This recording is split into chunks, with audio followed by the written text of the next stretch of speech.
Allons-y, Namékouji stratégie RSE. Donc voilà, Lucas et moi sommes les directeurs de Namékouji. Nous sommes Approved EcoVadis Training Partner.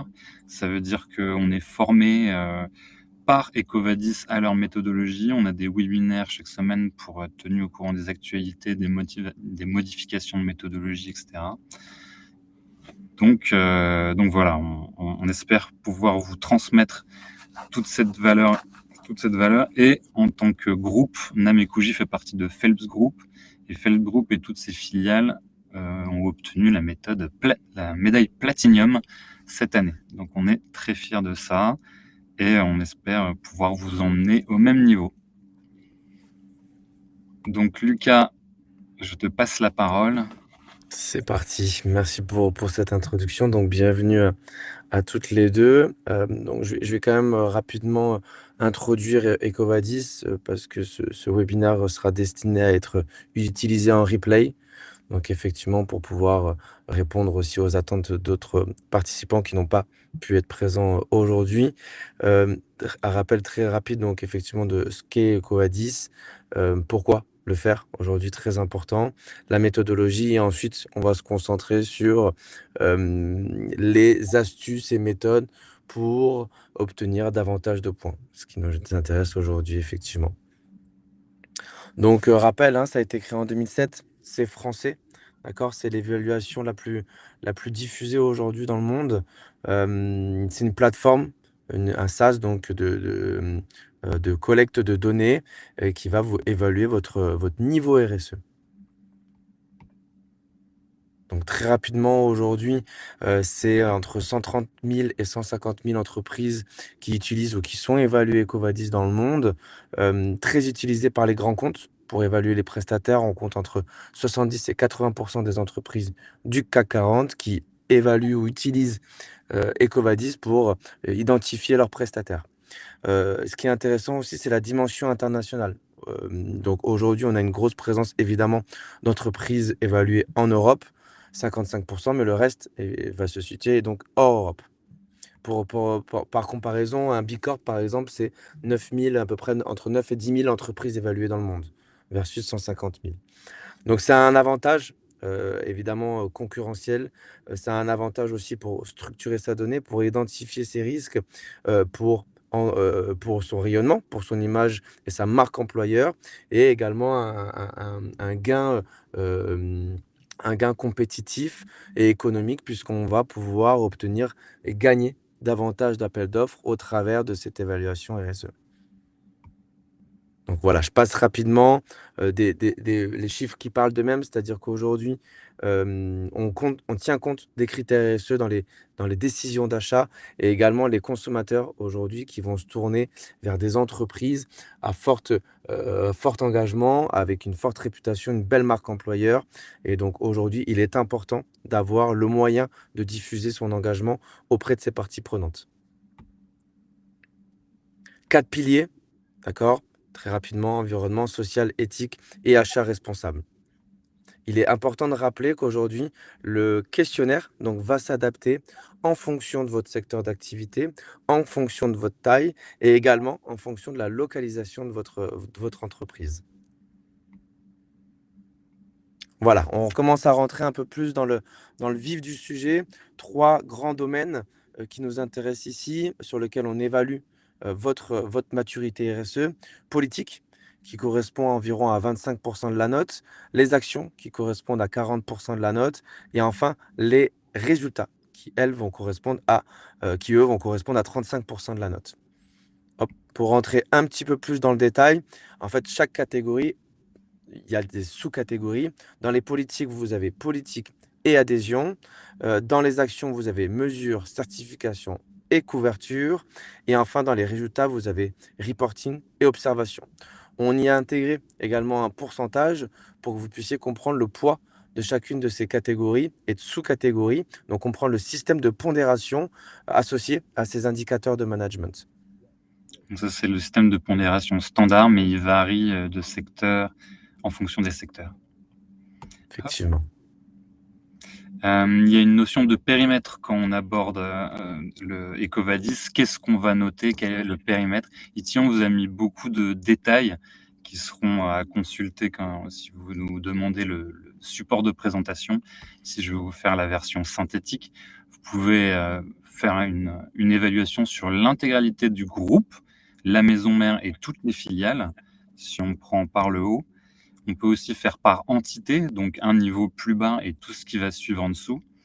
Et on peut faire par site, c'est-à-dire des entités qui n'auraient pas de SIRET, qui seraient rattachées à une entité, mais si on veut noter que l'activité opérationnelle d'une usine, par exemple, sans prendre en compte le headquarter et toutes les fonctions de support qui vont être dans d'autres entreprises, dans d'autres organismes, on peut faire une notation par site. Cependant ici, un site qui est rattaché à une entité ne peut pas être jumelé à un autre site qui est rattaché à une autre entité. Il faut qu'il y ait finalement un lien entre les deux. Et pour, effectivement, pour rebondir, ce que dit John aujourd'hui, la question de périmètre peut être importante. Savoir quelle, filiale ou quelle entité on va intégrer dans le périmètre de son EcoVadis, c'est une question qu'on a fréquemment. 2 éléments à retenir qui vont être très importants. Si en termes de lien, capitalistique, donc vous possédez plus de 50 d'une entité, c'est utilisé c'est dans la partie groupe et c'est une notion que, EcoVadis définit comme co-entreprise. Alors c'est peut-être un terme, une traduction anglaise, c'est dans vraiment le périmètre groupe. Si tu reviens juste encore un tout petit peu avant, effectivement, voilà.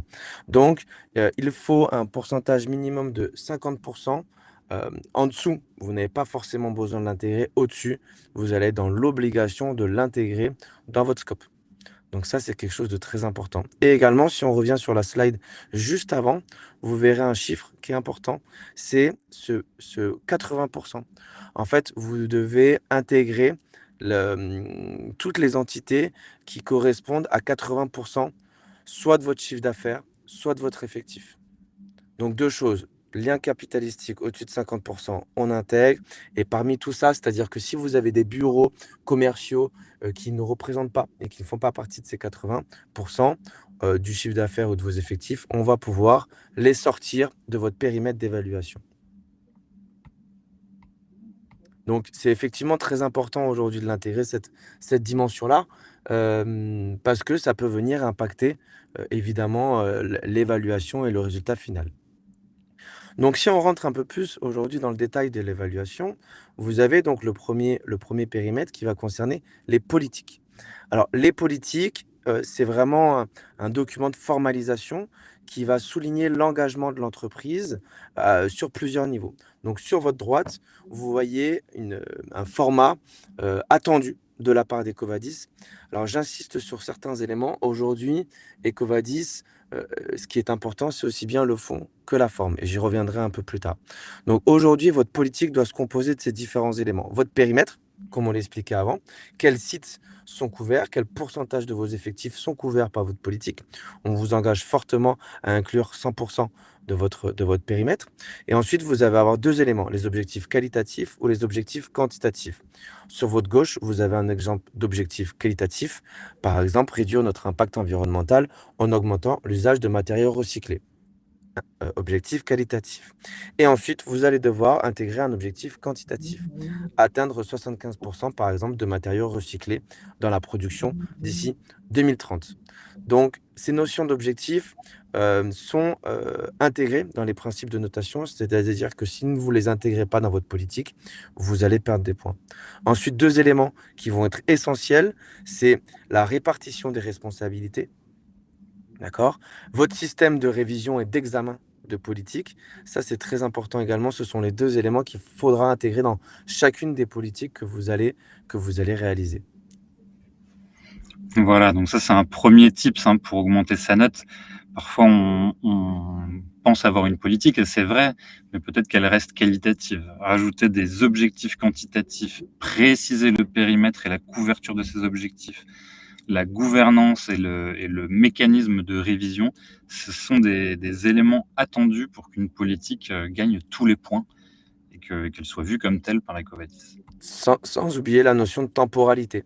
Effectivement, si vous vous fixez un objectif, il faut intégrer cette notion d'échéance. Donc voilà, ici vous avez les éléments pour savoir si vous allez être plutôt vers 0 ou plutôt vers 100. Donc quand, pour passer les 50, vous avez les objectifs qualitatifs et quantitatifs, et ensuite vous allez intégrer les éléments suivants qui ont été cités préalablement, c'est-à-dire la gouvernance, mécanisme de révision, le périmètre, et plus vous mettez d'éléments, plus votre note sera élevée. Et ça, c'est un autre tips, hein, si vous avez pas encore rendu compte, quand il y a toujours cette, matrice de notation accompagnant le questionnaire et les questions, donc ça permet de tout de suite savoir à l'avance, en fait, combien de points on va récolter en regardant ce barème de notation. Les actions, ça fonctionne de la même façon. C'est-à-dire quelles sont les actions concrètes que vous mettez en place, concernant une catégorie. Donc ici, on a pris les achats responsables. Si vous mettez une mesure en place, et je vais vous les présenter juste après, vous allez avoir 25 points. Si vous en mettez plus de 6, vous allez avoir 100 points. C'est relativement simple finalement à intégrer. Aujourd'hui, les actions, vous l'avez vu, c'est ce qui pèse plus lourdement, dans votre système d'évaluation, dans votre résultat. Donc effectivement, aujourd'hui, on a tout intérêt, parce que le politique, c'est du déclaratif, c'est de montrer dans quelle mesure vous allez pouvoir atteindre les objectifs que vous vous êtes fixés. D'accord? Donc il faut les mettre en place et surtout prouver. Prouver tout ce que vous faites. Et donc là, ça va revenir avec la partie reporting qu'on présentera juste après. Les actions, il y a toujours une notion de périmètre également. Chaque chose, chaque élément, chaque mesure que vous réalisez, chaque reporting, toujours intégrer cette notion de périmètre. Ici, pour les achats responsables, on a listé un certain nombre d'actions, donc de mesures. Donc, si vous en mettez une en place, 25 points, vous en mettez plus de 6, vous allez avoir 100 points. Ici, elles sont présentées dans l'ordre dans lequel il est conseillé de les mettre en place. En fait, c'est un peu pour suivre un système de maturité en termes de RSE. Donc tout d'abord, on commence à faire signer un code de conduite. Ensuite, on intègre des clauses RSE dans le contrat fournisseur. Ensuite, on analyse les risques de chacun de nos fournisseurs. On va les auditer, on va les former, on va former notre département achat. Voilà, toute une série de mesures qui sont listées ici et qui vont permettre à votre entreprise de gagner des points sur le périmètre action. Couverture, ça, cette notion, elle est très importante. Alors, effectivement, aujourd'hui, la couverture, ça va un peu fonctionner comme un coefficient multiplicateur. En revanche, ça va surtout s'appliquer pour les entreprises de plus de 1000 salariés. Donc là, j'ai pas forcément la vision des entreprises de plus de 1000 salariés qui sont parmi nous aujourd'hui. Si vous êtes moins, on va avoir moins cette dimension de couverture. En revanche, elle va être très importante malgré tout dans la partie action et dans la partie reporting. Alors, comment fonctionne cette partie couverture? En fait, c'est dans quelle mesure les actions que vous avez mis en place et les certifications notamment que vous avez également mis en place couvrent l'ensemble de votre périmètre. Donc on en revient toujours à cette question, au démarrage. Quel périmètre? D'accord? Est-ce que mes actions couvrent tout mon périmètre? Est-ce qu'elles couvrent 50? Est-ce qu'elles couvrent 70? Est-ce que mes certifications couvrent aussi 100 de mon périmètre? C'est ça, c'est à ça que va servir l'élément couverture. Donc si on passe effectivement à la slide suivante, on va aujourd'hui EcoVadis va notamment atteindre 2 choses, même si, c'est les éléments qu'on a sélectionnés. Ça va être par exemple les employés couverts, les employés formés. Est-ce que vous avez formé 50 ou 100 de vos employés à, ces notions de diversité, égalité, inclusion, santé, sécurité ou éco-responsabilité? Donc vous avez le pourcentage de couverture en fonction du nombre de collaborateurs qui ont été formés. Ou alors, est-ce que vous avez, certifié certains de vos sites? Par exemple 1401, 45 001, est-ce que c'est 50, 100 et cetera? Ça, c'est le pourcentage de couverture. Donc aujourd'hui, il est très important de comprendre que, on va devoir effectivement, identifier quels sont soit les sites, soit les collaborateurs sur lesquels on a mis en place un certain nombre de mesures et le reporter donc dans la catégorie couverture. Quelques éléments ici pour développer effectivement ça. Donc vous voyez, je parlais énormément de formation, c'est ce qui va fonctionner ici. Les actions donc de formation, les actions aussi de bilan carbone, notamment avec la partie consommation totale d'énergie renouvelable, la gestion de déchets. Est-ce que vous traitez les déchets sur un site, sur tous vos sites?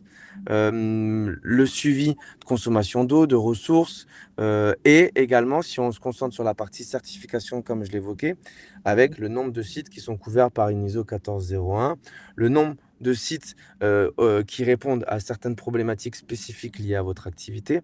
C'est à ça que sert la couverture.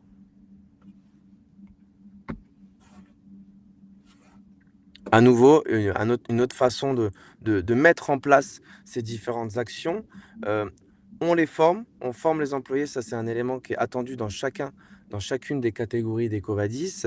On évalue les risques, aussi bien en environnement qu'en achat responsable ou en éthique et dans la catégorie sociale, et ensuite on va mettre en place un certain nombre d'actions, un programme de gestion des déchets, on va faire des partenariats avec des des des des entreprises qui spécifiquement vont revaloriser vos déchets. On va, adhérer à des conventions ou à des organismes au travers de, voilà, de conventions collectives, par exemple. On va mettre en place des élections de représentants du personnel et cetera. Ça, c'est plus pour la partie action sociale, mais voilà les différentes actions qui vont répondre à l'élément couverture. Le reporting, ça c'est un élément aussi très important où souvent les entreprises, peuvent perdre un certain nombre de points. Heu, donc il y a un principe de notation qui est clair, vous l'avez en bas à gauche. Donc il faut être précis, d'accord? Dans les unités et dans l'année de reporting. Il faut être transparent, c'est-à-dire qu'il faut avoir émis un document qui soit disponible sur votre site internet. Il faut soit lorsque vous faites l'évaluation EcoVadis, démontrer effectivement qu'il est disponible sur le site internet, que vous l'avez déployé au sein, de votre entreprise en interne, que vous l'avez envoyé à vos parties prenantes externes. Ça, c'est la transparence. Ensuite, la fiabilité. La fiabilité, c'est-à-dire qu'il faut garantir la donnée que vous publiez. Soit avec, en vous se faisant accompagner par un cabinet externe type Namekuji par exemple, ou bien à la fin, si vous faites un document un peu plus conforme aux attentes, Europe par exemple, vous faire valider par un organisme indépendant. Ensuite, actualité, c'est-à-dire qu'on ne peut pas avoir un rapport RSE qui va dépasser les 3 ans, dépasser les 2 ans pardon, dépasser les 2 ans. Il faut mettre à jour en permanence ces documents de reporting. Enfin, il faut pouvoir les comparer, comme je disais, plusieurs rapports, consécutifs et les aligner. Donc aujourd'hui, c'est très important, vous avez un certain nombre de normes internationales sur lesquelles vous pouvez aligner vos reporting. Donc en clair, ce qui est très important aujourd'hui dans la partie reporting, c'est de faire un rapport RSE et en plus, l'avantage de réaliser un rapport RSE, c'est que vous allez pouvoir capitaliser sur ces éléments-là parce que ça va être un excellent outil de communication, de marketing. Vous allez pouvoir le distribuer, en interne, le distribuer au travers de vos forces commerciales pour mettre en avant vos initiatives, mettre en avant vos valeurs. Donc aujourd'hui, le rapport RSE doit être un must have au sein de vos équipes.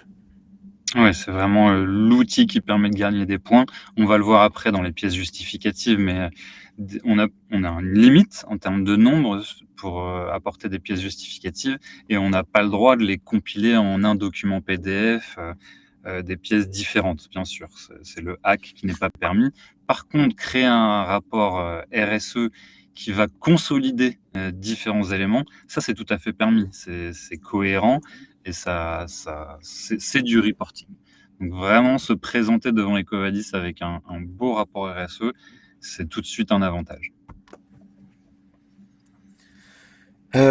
Effectivement, donc ensuite on a cette méthodologie qui est attendue par EcoVadis, c'est le PDCA, Plan, Do, Check, Act. D'accord? Donc plan, on revient sur le scope politique, c'est-à-dire vos engagements qui doivent couvrir évidemment les 4 thèmes.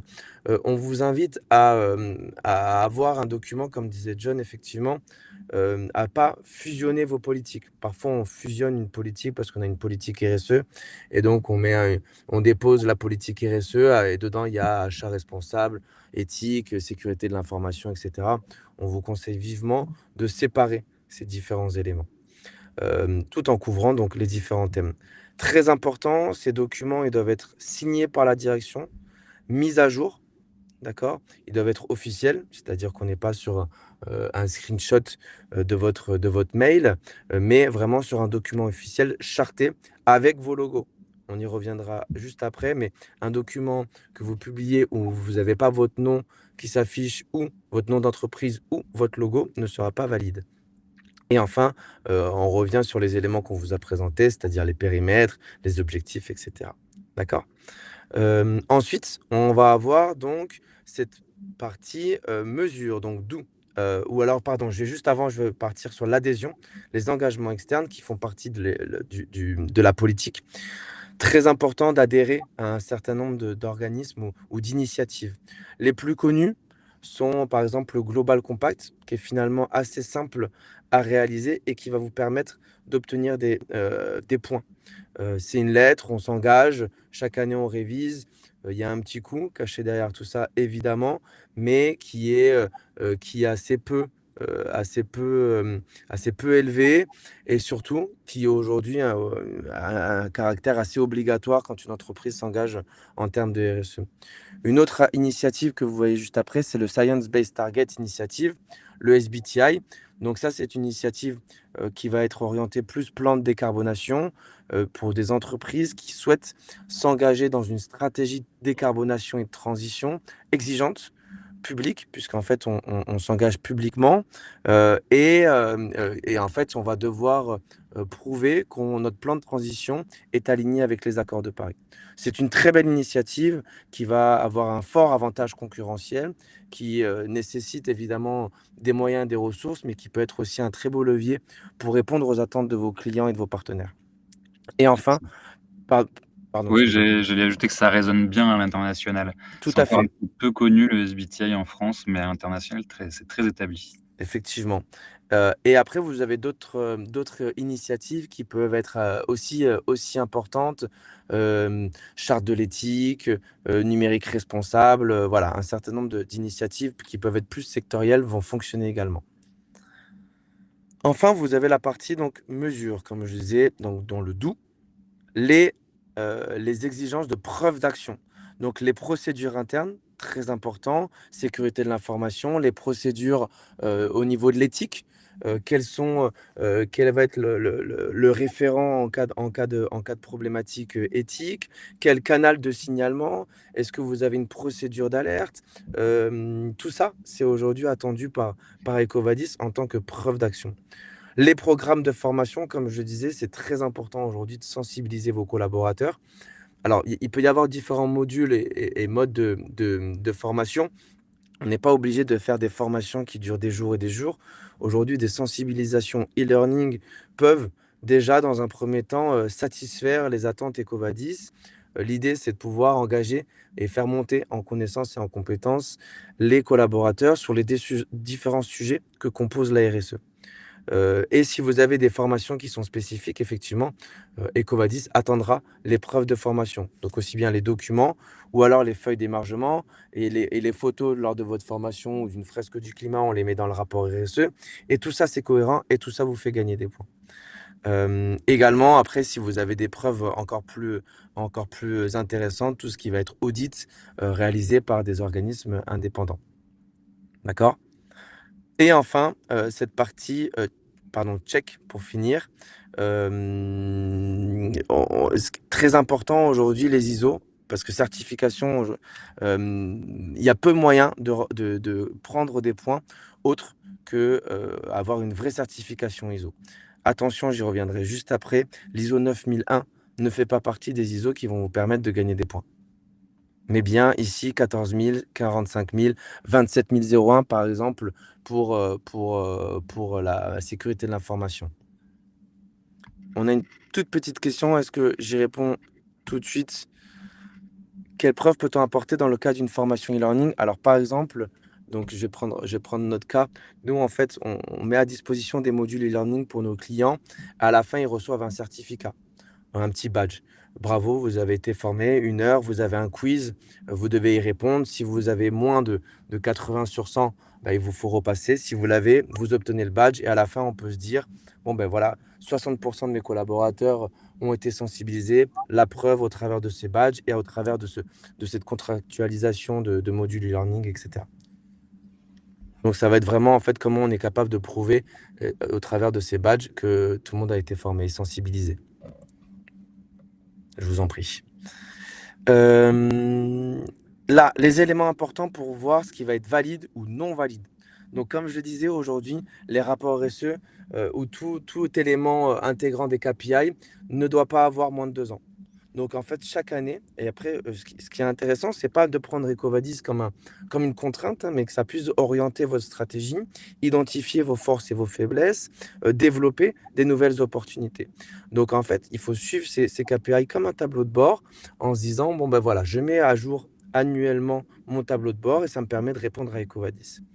Et toujours, je rappelle cette couverture de périmètre, 80 de votre périmètre effectif et chiffre et ou chiffre d'affaires et 95 sur la partie carbone.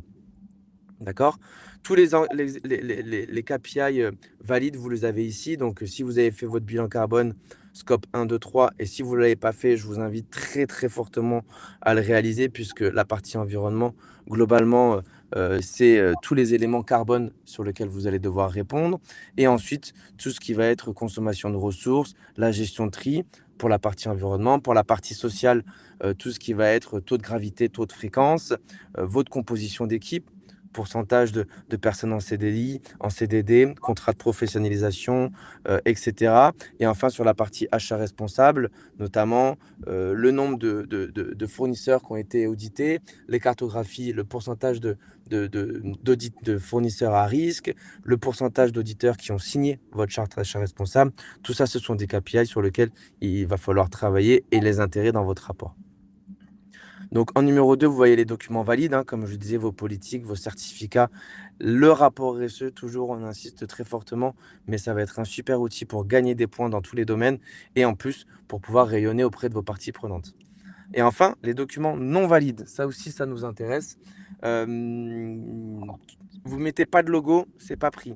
Vous mettez pas le nom de l'entreprise, c'est pas pris. Si c'est, par exemple, votre fournisseur, votre principal fournisseur qui a fait un bilan carbone et que vous le mettez en tant que document de réponse, preuve justificative, en disant: «Regardez, mes fournisseurs, ils sont engagés», ça sera pas pris.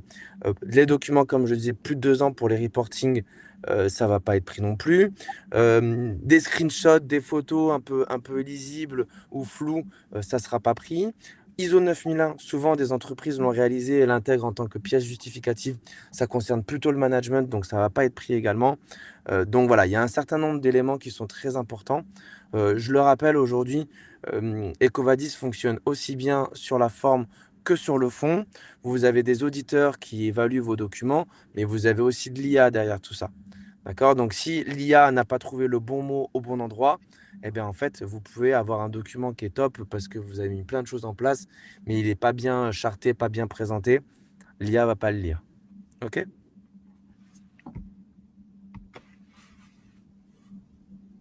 Donc là, c'est le moment de faire notre promotion rapide et de nous présenter notre méthodologie d'accompagnement. Elle se compose simplement en plusieurs étapes. Aujourd'hui, vous voyez, on a mis rapport RSE avant l'étape 1, c'est-à-dire que le rapport RSE est fini. On a mis tout en place pendant l'année un certain nombre d'initiatives, on a les a consolidées, fiabilisées, on a mis tout ça dans un beau document. On est prêt pour répondre à EcoVadis. Ensuite, on a le questionnaire qu'il faut remplir. Vous le savez très bien aujourd'hui, si vous êtes une entreprise à plus de 1000 salariés, vous avez un questionnaire qui peut être entre 150 et 350 questions. Vous êtes moins de 100, vous pouvez tourner autour de 50 questions à répondre. Donc tout ça, ça va évoluer. Aujourd'hui, ce qui est très important, c'est de bien répondre et d'avoir le bon document justificatif. Tout ça, on vous accompagne là-dessus. D'accord? En fonction de vos ressources, on va s'adapter en fonction de vos ressources en interne disponibles. L'analyse. Donc ça, c'est réalisé par EcoVadis, mais en amont, il faut constituer aussi un certain nombre de preuves, possiblement, pour répondre convenablement aux attentes EcoVadis. 55 documents à préparer et ou un rapport RSE en plus pour venir consolider tout ça. Enfin, vous avez votre résultat et à l'issue de ce résultat, on va analyser ensemble les forces et les faiblesses. Mais si on fait bien le travail ensemble, normalement, plus de faiblesses, que des forces. Les erreurs fréquentes, je les ai présentées un petit peu avant, mais c'est toujours important de les réaliser et de bien les intégrer. Manque de preuves dans les documents que vous avez réalisés. Un truc important, c'est de créer des documents qui sont spécialement pour EcoVadis. Ça, EcoVadis n'aime pas du tout. Et en fait, ils vont le voir en disant je sous-signais ou j'atteste que ma politique environnementale, ça ne fonctionne pas. D'accord? Il faut vraiment avoir des politiques. On invite également nos clients à mettre en place un comité RSE avec un procès-verbal à l'issue pour suivre les évolutions, la mise à jour, et cetera, qui servira vraiment comme document de preuve. Et les documents non valides, bon, je les ai déjà cités, mais c'est toujours important de l'avoir en tête. Oui, les documents spécialement créés pour EcoVadis, ils le voient notamment dans la date. Souvent, il faut que le document soit vieux de au moins 2 mois. Pas plus de 2 ans, mais plus de 2 mois. Au moins, effectivement. Donc là, on a mis rapidement, on a rappelé comment se compose une politique et quelques actions qui vont vous permettre de gagner des points sans forcément devoir engager des milliers et des cents pour changer toute votre stratégie. Euh, L'adhésion, je l'ai dit, Pacte mondial des Nations Unies, très important. Les certifications, il n'y a pas beaucoup de façons d'obtenir des certifications, si ce n'est les certifications ISO. L'audit externe, donc ça c'est pour bien valider, bien construire, bien identifier les bons KPI, se faire accompagner. Le rapport RSE, parce que ça vous permettre de répondre en tant que pièce justificative à EcoVadis, mais également, comme j'ai dit, diffuser vos belles valeurs auprès de vos parties prenantes. Et enfin, établir un plan d'action. EcoVadis, c'est de l'amélioration continue. D'accord? C'est pas, et je le rappelle souvent parce que c'est important, une année, vous pouvez avoir Gold, parce qu'aussi vous vous comparez avec vos entreprises du secteur d'activité. Vous pouvez avoir Gold, et en fait, l'année suivante, vous vous dites, bon, bah, on a eu Gold, on est tranquille pour une année, et en fait, l'année suivante, vous basculez à Bronze. Pourquoi? Hein, c'est comme une course. Donc très simplement, vous faites 9,90 au 100 mètres une année et tout le monde fait plus de 10 secondes. Donc vous avez la médaille de gold. Et en revanche, l'année suivante, tout le monde fait moins de 9,90. Ben, vous perdez votre place sur le podium. C'est comme ça que fonctionne EcoVadis. Donc c'est très important d'intégrer un processus d'amélioration continue avec un plan d'action, des objectifs, des échéances et de les suivre et de les mettre en place. Voilà, oui, pour que ce soit bien clair, il y a 2 éléments, un résultat EcoVadis, la note sur 100 et sa position dans finalement le classement des entreprises comparables. Et là, c'est la notion de médaille, top 1 top 5 ou top 30. Pourquoi nous? Alors pour plein de raisons, bien évidemment, mais je vais en sélectionner que 2. Donc comme l'a dit John en introduction, on est training partners. Donc ça, c'est un statut très exclusif que nous avons, dont nous sommes assez fiers. En fait, ça signifie qu'on est formé à la méthodologie d'évaluation EcoVadis. D'accord? On a une relation assez privilégiée aussi en termes d'échange. Peut-être que certains d'entre vous qui ont eu déjà affaire à EcoVadis et à des évaluations, on peut avoir des difficultés quant à leurs questions ou les disponibilités d'auditeurs, des réclamations, et cetera.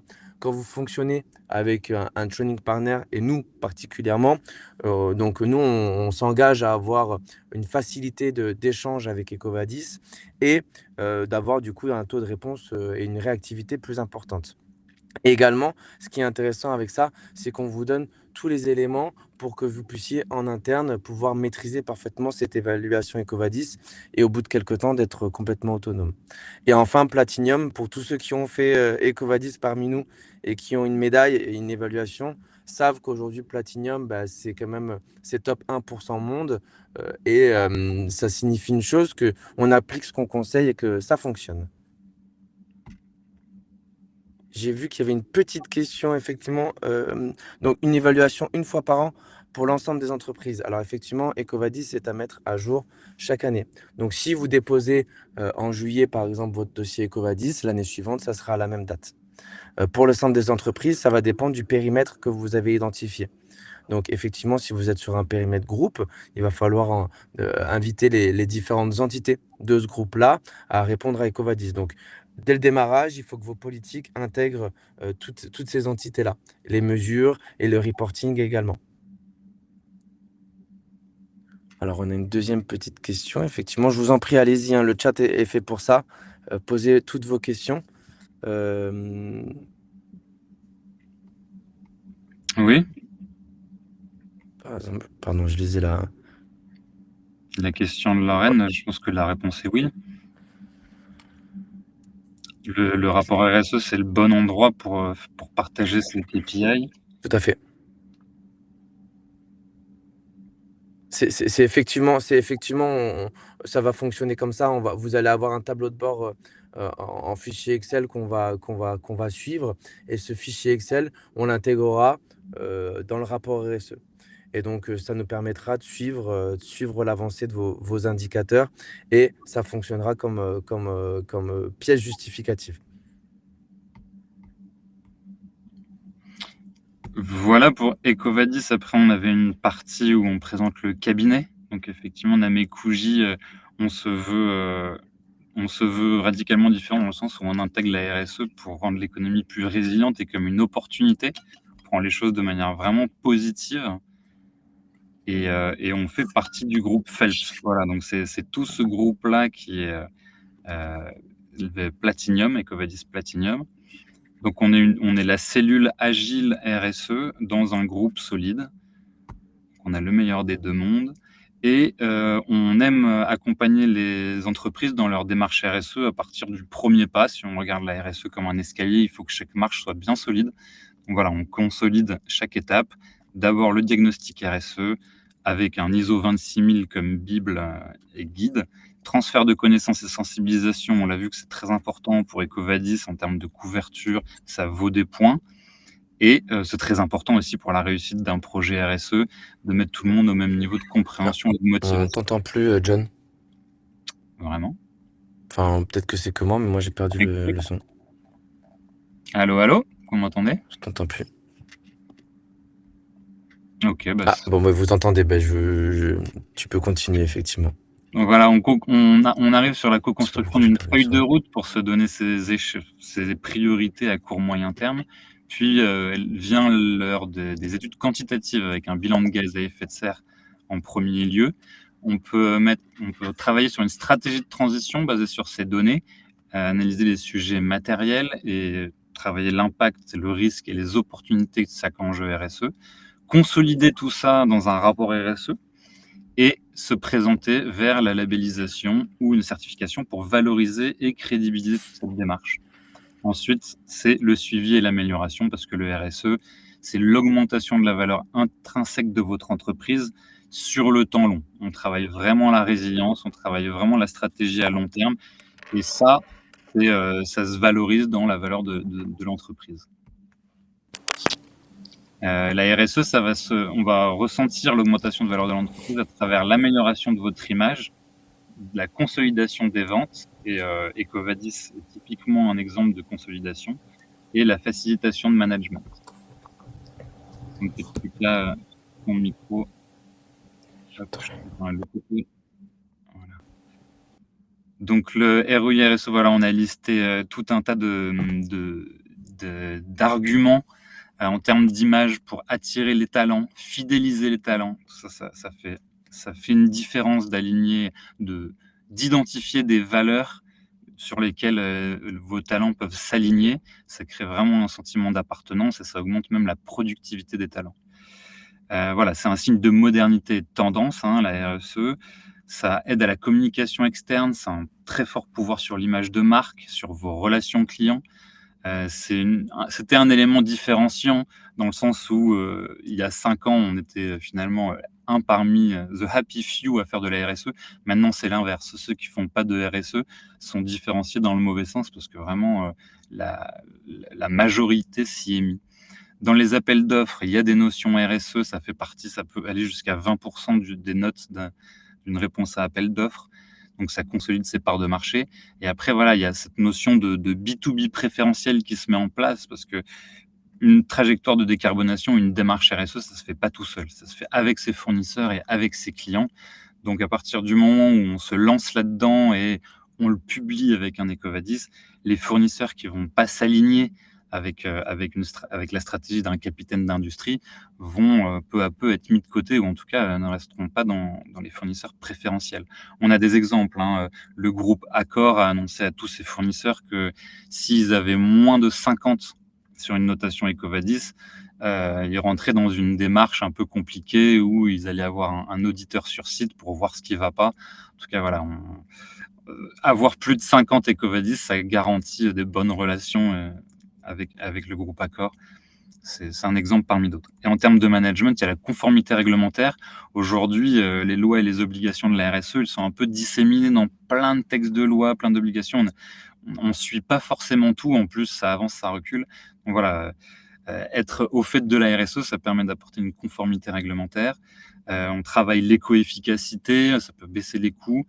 Il y a la gestion de risque, évidemment, l'augmentation de la résilience et argument qui, là encore, il y a 5 ans, pouvait paraître juste des mots. Maintenant, c'est vraiment très, très concret. C'est les financements. Le taux d'intérêt sur un financement de projet vert ou d'entreprise qui a une trajectoire de décarbonation est bien plus intéressant. Et quand on finance une entreprise entière, ça représente des millions. Voilà, on a mis des études et des arguments chiffrés pour vous montrer la solidité de ces arguments. Et non seulement ça augmente la valeur de votre entreprise, mais ça peut ne pas être cher, voire 100% financé. Il faut voir avec la BPI, les CCI, les régions, les OPCO, vos opérateurs de compétences, rapprochez-vous d'eux, ils ont vraiment des choses pour vous aider. Et Calliope, Phelps, c'est un centre de formation Calliope, donc on peut tout à fait assurer des formations financées. Donc, on serait heureux d'en discuter avec vous. Regardez sur le site Mission Transition Écologique toutes les aides qui sont à votre disposition. Trouvez votre OPCO sur quel est mon OPCO si vous savez pas, si vous n'avez pas encore créé de contact avec eux. Il y a plein de choses pour vous. Donc, la RSE, voilà, ça peut ne pas être cher parce qu'il y a des fléchages pour suivre ça et ça rapporte. Voilà. On a une petite question de Katia, effectivement, qui demandait vous représentez un GIE dans un grand groupe, puis-je me faire noter EcoVadis? Donc, excellente question. Alors, peut-être on peut revenir sur la slide périmètre, si on peut. Mais alors, en fait, oui, hein, c'est possible de se faire, de se faire évaluer EcoVadis. Il y a certaines conditions à remplir, évidemment. Il faut avoir une existence juridique séparée. Est-ce que vous avez un SIRET qui vous est propre? Est-ce que, oui ou non, est-ce que vous avez une activité opérationnelle? Voilà, on va voir ici. Parce que certaines structures ne sont pas autorisées. Par exemple, les conglomérats, euh, les entités purement commerciales, sociétés holding, sans filiales, coopératives, les ONG. Vous voyez, tout ça, consortium, on ne peut pas. Si vous avez les différents éléments que j'ai cités, effectivement, on va pouvoir déclencher une évaluation EcoVadis sur votre GIE normalement. Alors, GIE, c'est un groupe d'intérêt économique. En général, c'est un regroupement d'entreprises différentes. Et voilà, c'est... Il faudra voir effectivement si opérationnellement c'est cohérent, surtout parce que si vous avez des activités peut-être très différentes, donc il faudra éventuellement, Katia, je vous invite à ce qu'on en rediscute pour comprendre bien votre composition de GIE. Là, à vue d'œil comme ça, effectivement, j'aurais envie de dire que oui, mais si vous avez des activités par exemple très différentes au sein de votre GIE, si voilà, certains éléments qui pourraient éventuellement exclure le fait que vous soyez, que vous puissiez être évalué. Voilà, c'est a priori oui, mais ça se discute si on est proche du consortium, si on est proche de la coopérative. C'est des structures qui ne peuvent pas être évaluées en un tout. Exactement. Eh beh, parfait, on se fera un plaisir de vous avez certainement, je sais pas s'il y a des mails qui vous ont nos mails vous ont été transmis. Si vous êtes intéressé par avoir la présentation, bah, hésitez pas à nous écrire, peut-être qu'on peut mettre, je vais écrire mon Ouais, mail, hop, tu mets les oui, oui, tu je nous mets nos mails. OK. El Toledo. Voilà, ça c'est moi et vous allez avoir le mail de John. Donc on a essayé d'être rapide et bref, pour tout le monde, pour pas effectivement passer trop de temps sur chacun des éléments. Il y a plein de choses, hein, sur lesquelles on aurait pu passer plus de temps. On n'a pas abordé la partie éthique. Aujourd'hui, les entreprises, elles ont souvent plus de difficultés à obtenir des points dans la partie éthique et achat responsable. Voilà, il y a certains éléments qu'on peut mettre en place assez facilement finalement. Ça nécessite, à un moment, des moyens à mettre en œuvre des moyens, à mettre à disposition des outils. Mais ce qui est important de comprendre, c'est que EcoVadis, c'est pas forcément, une fin en soi, c'est aussi un moyen, d'accord, de capitaliser, d'intégrer une stratégie RSE dans votre stratégie globale, d'aller attirer des nouveaux partenaires, des nouveaux prestataires, des nouveaux clients et de devenir une entreprise plus résiliente et avec un vrai avantage concurrentiel. Merci beaucoup. Au revoir à tous. Au revoir.